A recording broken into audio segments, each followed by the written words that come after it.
एक जंगल में एक हाथी और एक बकरी रहते थे। दोनों बहुत पक्के दोस्त थे। दोनों साथ में मिलकर हर दिन खाने की तलाश करते और साथ में ही खाते थे। एक दिन दोनों खाने की तलाश में अपने जंगल से बहुत दूर निकल गए। वहाँ उन्हें एक तालाब दिखाई दिया। उसी तालाब के किनारे एक बेर का पेड़ था। बेर का पेड़ देखकर हाथी और बकरी बहुत खुश हुए। वह दोनों बेर के पेड़ के पास गए। फिर हाथी ने अपनी सूंड से बेर के पेड़ को जोर से हिलाया और जमीन पर ढेर सारे पके हुए बेर गिरने लगे। बकरी जल्दी जल्दी गिरे हुए बेरों को इकट्ठा करने लगी।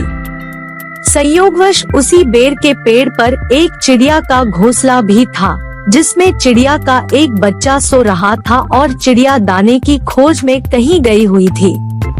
बेर का पेड़ जोर से हिलाने के कारण चिड़िया का बच्चा घोंसले से बाहर तालाब में गिर पड़ा और डूबने लगा। चिड़िया के बच्चे को डूबता हुआ देखकर उसे बचाने के लिए बकरी तालाब में कूद गई, लेकिन बकरी को तैरना नहीं आता था।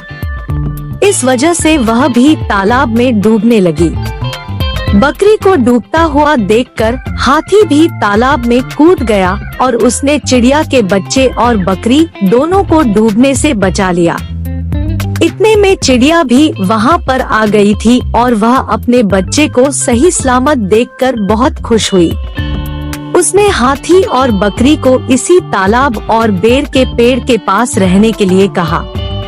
तब से हाथी और बकरी भी चिड़िया के साथ उस बेर के पेड़ के नीचे रहने लगे। कुछ ही दिनों में चिड़िया का बच्चा बड़ा हो गया। चिड़िया अपने बच्चे के साथ जंगल में घूमकर आती थी और हाथी और बकरी को जंगल में किस पेड़ पर फल लगे हैं, इसकी जानकारी देती थी।